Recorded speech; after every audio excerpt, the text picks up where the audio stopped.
Hello and welcome to the latest video in my Art of Magic the Gathering series.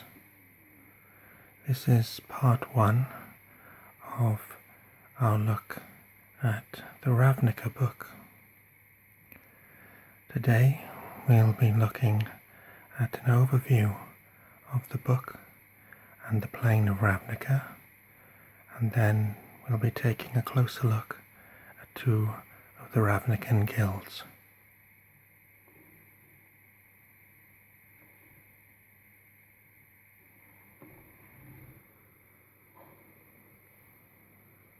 Let's open the book.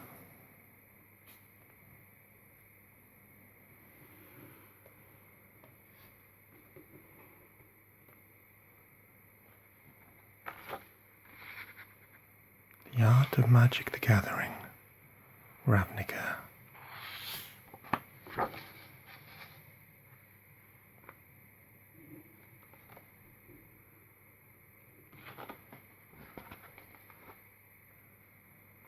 These are the symbols of the 10 guilds of Ravnica.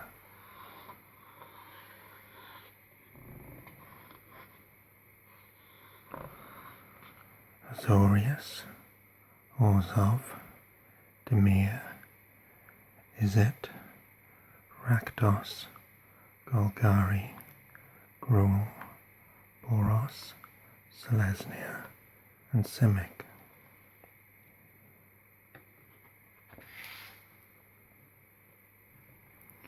So, if you're watching this video and you don't know what Magic the Gathering is, there's a short explanation here. It says, what is Magic the Gathering? Magic the Gathering is a tradable card game, TCG, where players build collections of cards, assemble decks, and battle against each other. Abstractly, the game represents a duel between powerful mages, each casting mighty spells and summoning monstrous creatures in an effort to defeat the other. These mages are called planeswalkers because they possess the rare ability to travel from plane to plane within a vast multiverse. The multiverse is a boundless expanse of worlds. These worlds, called planes, are as different from each other as one living being is from another, varying in size and shape, inhabitants and environments, and even the laws of physics and magic. The existence of magic, though, is a common factor that unites all the known planes.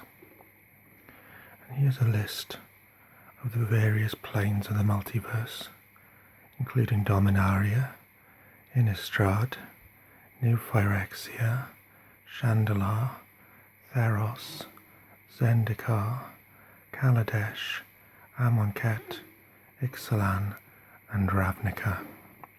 These are only a small sample of the countless planes, since the full extent of the multiverse is unknowable. The colours of magic. All the planes of the multiverse are suffused with mana, the energy that fuels magic in all its forms. Mana is intricately linked with the physical world, and different types of terrain produce different colours of mana. Most mages specialize in the use of 1 or perhaps 2 colors of mana and the particular types of magical effects that mana can create. White mana is drawn from planes and is associated with protection and order. Blue mana is drawn from islands and is associated with deceit and intellect. Black mana is drawn from swamps and is associated with death and decay. Red mana is drawn from mountains and is associated with fury and chaos, and green mana is drawn from forests and is associated with life and nature. The world of Ravnica.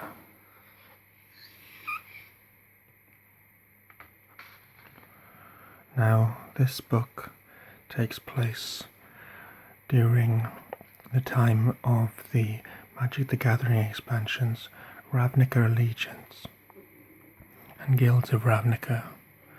Although it refers back to some of the previous magic sets that were set on Ravnica and contains some of the artwork from them, the storyline primarily focuses on those two sets and precedes the events that took place in the War of the Spark, which will be dealt with in a forthcoming Art of Magic the Gathering book. Ravnica. A perpetual haze of dreary rain hangs over the spires of Ravnica. Autumnal foliage clings to the trees as the winds blow coldly down cobblestone walkways. Bundled against the weather, the cosmopolitan citizens in all their fantastic diversity go about their daily business in bustling markets and shadowy back alleys. Shambling pack animals, mammals, reptiles, insects and bizarre hybrids alike carry their loads throughout the streets, while untamed wild things lurk in verdant green belts, rubble-strewn ruins and under city sewers. And through it all, 10 guilds, crime syndicates, scientific institutions, church hierarchies, military forces, judicial courts, buzzing swarms and rampaging gangs vie for power, wealth and influence. These 10 guilds are the foundation of power on Ravnica. They have existed for millennia, and each one has its own identity and civic function, its own diverse collection of races and creatures, and its own distinct subculture. Their history is a web of wars, intrigue, and political machinations as they have struggled for control of the plane. Even so, life on Ravnica under the guilds has been relatively peaceful and calm compared to how it might have been without them.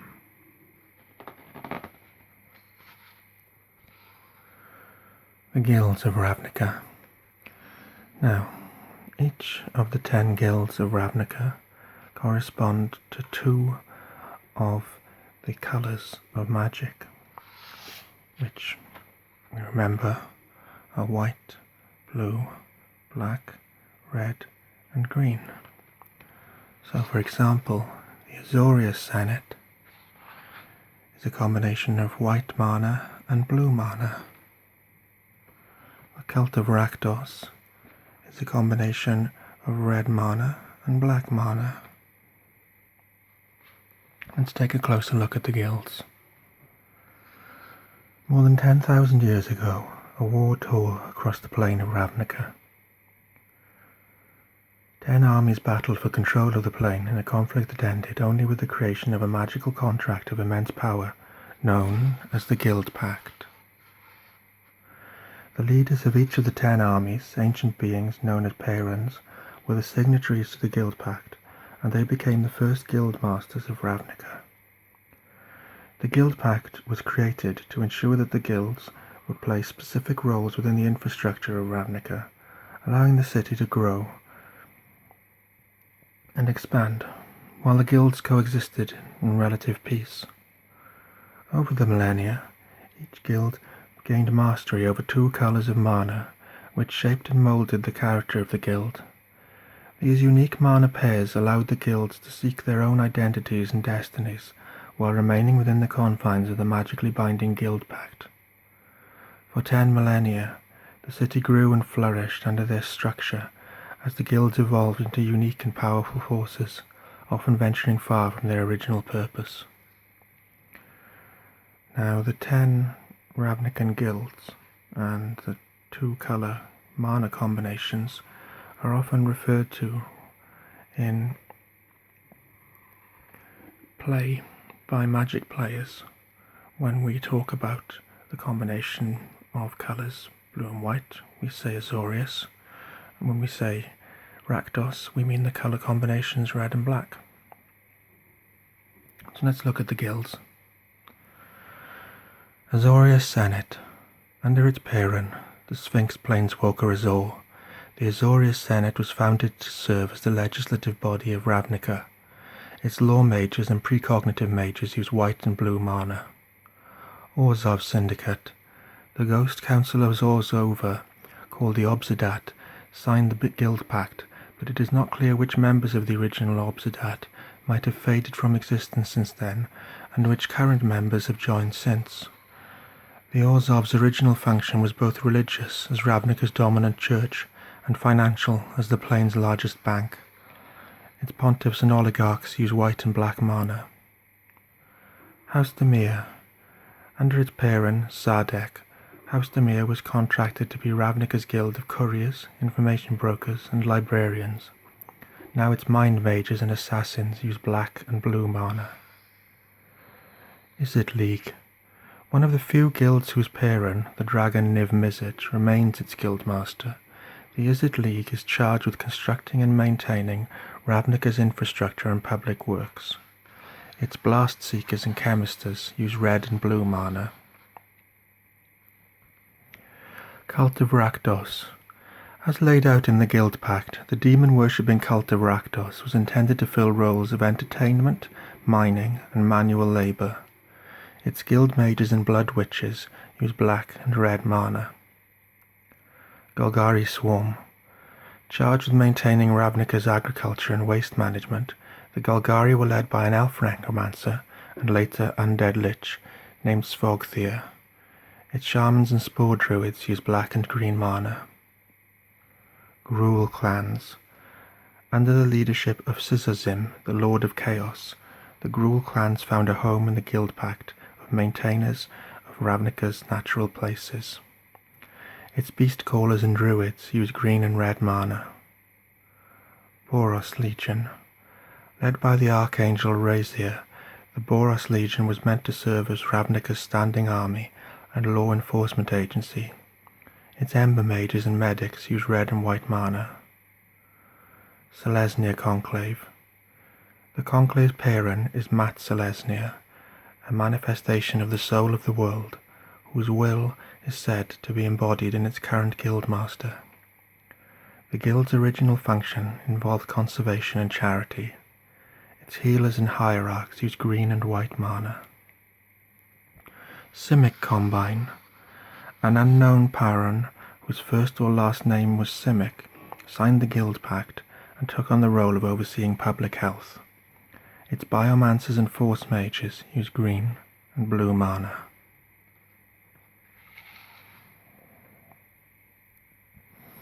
The next section talks about the signing of the Guild Pact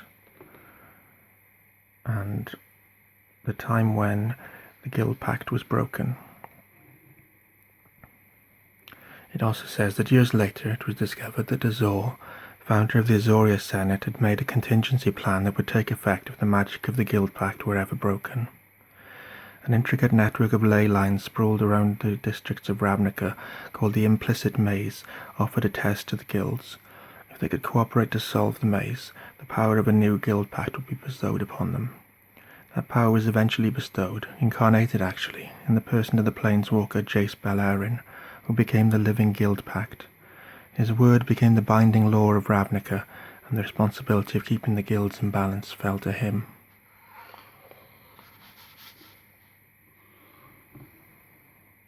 And here you can see Jace becoming the living Guild Pact.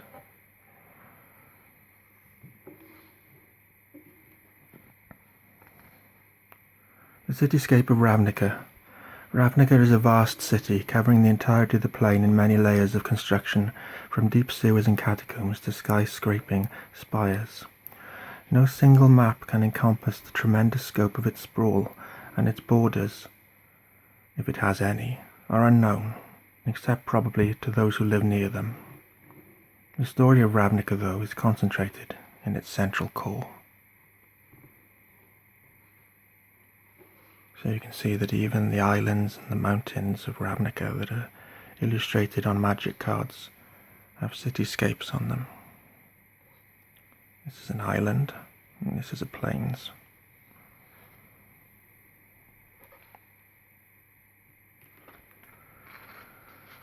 Let's take a look at our first guild, the Azorius Senate.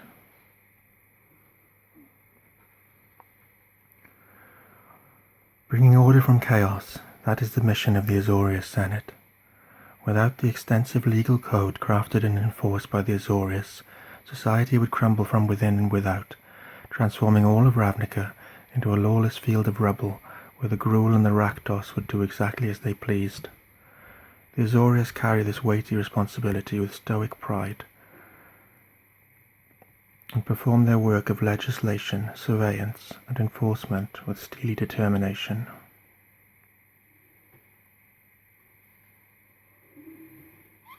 The Azorius Guild as a whole embodies the belief that Ravnican society has come too far to fall to chaos.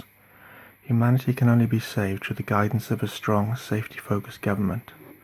In the mind of the Azorius, the barbarians are at the gate, and chaos is impending.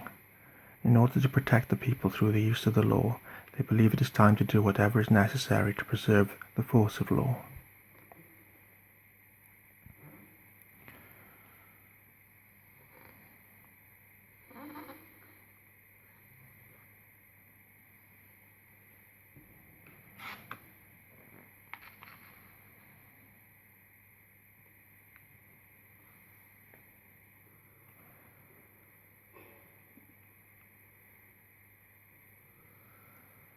Supreme Judge Hesperia. The Sphinx Hesperia is the current guild master of the Azorius. After the death of the previous guild master, the process of convincing Hesperia to lead the guild took years, as sphinxes are aloft beings that value solitude above all. But as crime and chaos in Ravnica increased in the absence of the guild pact, and as its denizens more and more vocally demanded laws and their enforcement, Hesperia decided that the need for her service overrode her own preferences. Here you can see Hesperia, the Supreme Judge.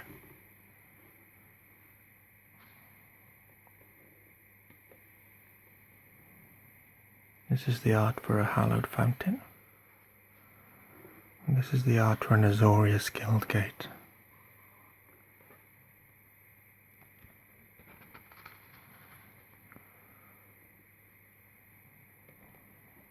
Prevention and enforcement.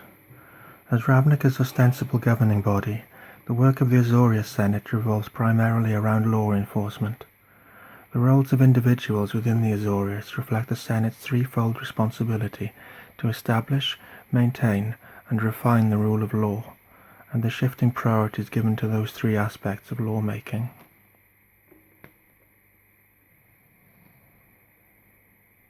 Precognitive mages. Mages capable of seeing into the future used to occupy a fringe on the periphery of the Azorius Guild, but the current atmosphere in Ravnica has brought a new, deeper appreciation for their skills. The Guild has even begun making arrests for pre-criminal intent, bringing these mages increasingly into the public awareness. Precognitive mages experience their magical gift as a series of runes hovering in mid-air. With a shift in visual focus, the practitioner can read the runes and hereby see the future. The world around these mages is a written history of what has happened and has yet to transpire. Occasionally, a talented prodigy can foresee an event through flashes of visual action. The book then goes on to list the other types of members of the Azorius Guild: law mages and hieromancers, null mages, elocutors, arresters, hussars, and infantry. Let's look at one aspect of Azorius magic. The law mages, hieromancers, and other mages of the Azorius employ a variety of magic that derives its power from the force of law itself. Verity circles. Orzhov advocates developed the magic of verity circles, but Azorius law mages have taught themselves these spells as a powerful tool to encourage detainees to self-incriminate. Encircled by a simple glowing white line on the ground, the subject of the spell cannot knowingly speak an untruth. The most skilled law mages can create a circle without movement or speech, and without creating any visible effect.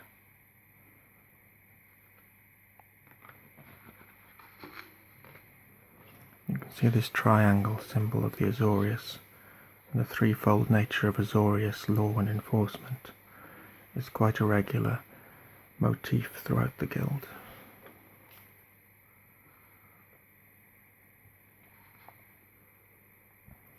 The legal mind. Humans make up the vast majority of the Azorius. Dedicated and driven, they are singularly focused on keeping the peace and surveying the public.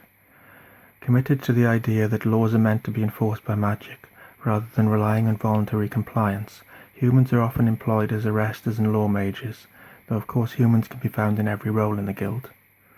Humans might predominate among the Azorius, but they are not alone in the appreciation of Azorius law and their ability to create and enforce it. Other members of the Azorius Guild include Vidalkin, Sphinxes, Archons, and Homunculi. Here is an Archon of the Triumvirate.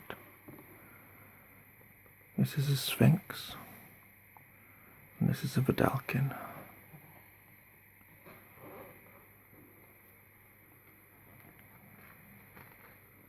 Reach of the law. The law of Ravnica reaches only and exactly as far as its enforcers can carry it. From the lowliest soldiers to the heads of the 3 columns, dedicated and hard-working individuals ensure that the Azorius Senate works as a well-oiled machine. This is Lavinia, steward of the Guild Pact. Lavinia has never had anything handed to her. She is straightforward and stern, with a fierce understanding that justice is a bird you have to catch, not a dog that willingly walks towards its master. She worked alongside Jace during his time as the Living Guild Pact, scheduling appointments and relaying messages. The work was far beneath her, but Lavinia's allegiance was to the soul of her city, not to the man charged with wearing that mantle. With Jace's disappearance she is concerned, but she has steadfastly refused to violate the law of the land by stepping into his duties.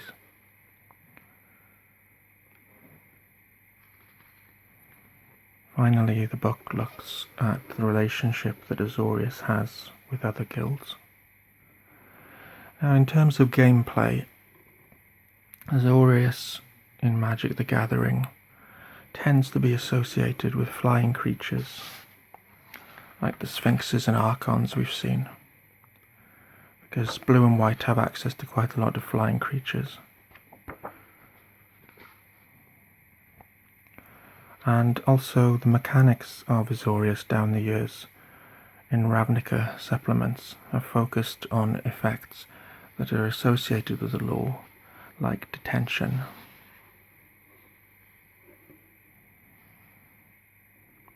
Let's look at the next guild. Orzhov Syndicate. Wealth is power. The benefits of great wealth can endure beyond the grave, in the case of undying spirits living in decadent luxury like the ruling council of the Orzhov Syndicate.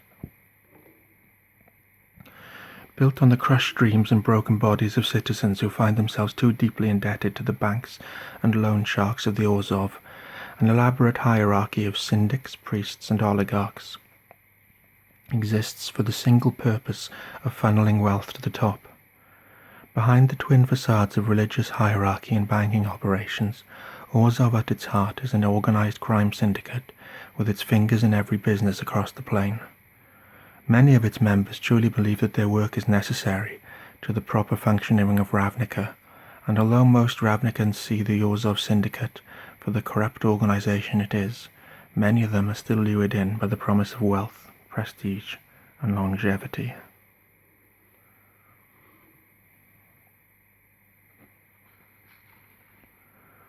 The Obsidat. The Orzhov are ruled by the Iron Fist Obsidat, a council made up of the oldest and most powerful undead oligarchs. These spirits function as a unit, driven by the common desire to accrue still more wealth for the guild. Such unanimity is the byproduct of centuries of undeath, since spirits tend to grow ever more singularly focused over the years. Tazer Karlov. Under the authority of the Obsidat, Tazer Karlov formerly carried the title of Grand Envoy, serving as the representative of the Orzhov in any circumstance where interaction with the leadership of other guilds was necessary. A defining characteristic of the Orzhov for decades was the tension between Tazer, living in the complex political realities of the world, and the inflexible, avaricious Obsidat. Tazer argued strenuously that the Obsidat's isolationism, their utter reluctance to forge alliances that can make them reliant on other guilds, would lead to the Orzhov's downfall. Tazer is now locked away in the tallest tower of Orzhova, During her imprisonment, Taser has come to realize that her food has been tampered with. After interrogating a servant through use of a verity circle, she discovered that the Ghost Council has been magically enhancing her food to keep her alive, poisoning her to stave off her death and prevent her from joining their ranks.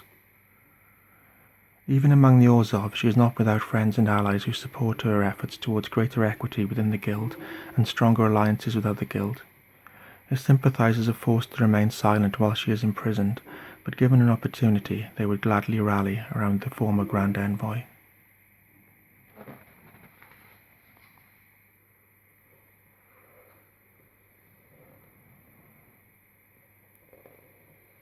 As for the Obsidat, they have retreated to their deepest sanctum, the mausoleum beneath Orzhov, built before the guild pact to be exempt from the laws of Ravnica. From there, the Obsidat maintain a firm grip on their guild, despite significant internal conflicts. You can see here an Orzhov enforcer, and the book explains in other parts that Orzhov is moving more towards protection rackets as the foundation of Ravnican society fluctuates and crumbles in the time of guilds of Ravnica and Ravnica allegiance. Inflexible hierarchy. Unlike other guilds, the Orzhov adhere to a very strict hierarchy of power. Positions open at the bottom, and rising through the ranks requires utmost devotion and adherence. A few jobs are open for application, but all aspirants must pass through the ranks or be born into upper levels to achieve them. The following is the hierarchy of the Orzhov Guild, from lowest to highest. At the lowest, we have borrowers, since Orzhov functions as a bank as well as a church and crime syndicate. Syndics. Syndics are attorneys, advisors, directors, accountants, counsellors and couriers. Knights, with a muscle responsible for collecting protection money. Ministrants, the highest position anyone can hope to attain without being born into the guild, and only after at least 10 years of service. Pontiffs, the executive managers in charge of enacting the will of the Ghost Council. Oligarchs, the elite families who have belonged to the Orzhov for generations, as well as accomplished pontiffs who have retired from their duties. And Obsidat, the Ghost Council. The governing body of Orzhov is literally a council of ghosts, the surviving spirits of the most prominent members of the oligarchy. Their rule is permanent and absolute.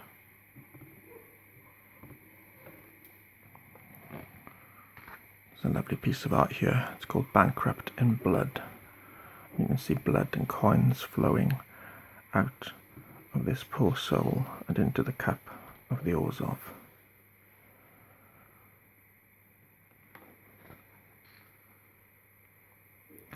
The living and the dead. Humans make up the majority of the Orzhov hierarchy, up through the rank of pontiff.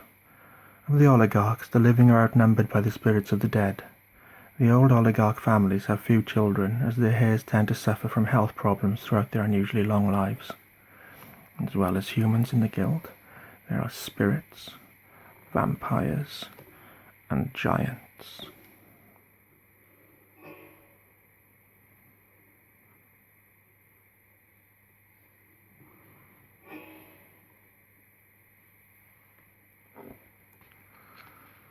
Converts and creations. The hierarchy of the Orzhov Syndicate only goes down so far. Borrowers can be pressed into service to work off their debts, but the finest, most permanent servants are made, not born. Thralls and gargoyles are artificial creatures manufactured through craft and magic to serve the Orzhov.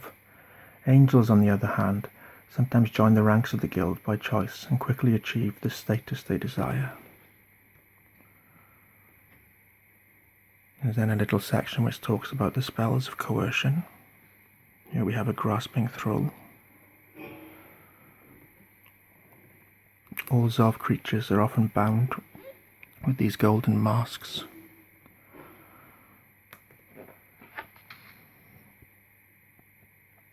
And then the book takes a look at the banks and churches and the different locations in Ravnica where Orzhov is present, including the guild hall of the Orzhov, which is called Orzhov.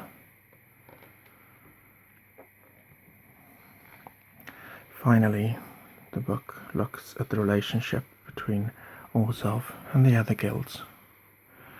Now, due to its colour nature in the game, the mechanics of Orzhov manifest itself in play primarily through life gain, which is the white side of Orzhov, and life drain, which is the black side of Orzhov. This also ties into the mechanics of banking, since the Orzhov extort money from people and grow wealthy in its usage.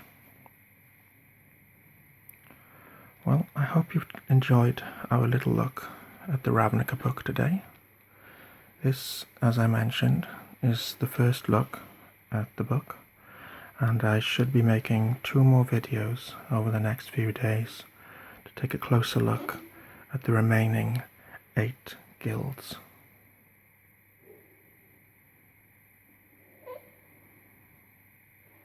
Thank you for watching. Have pleasant dreams, and good night.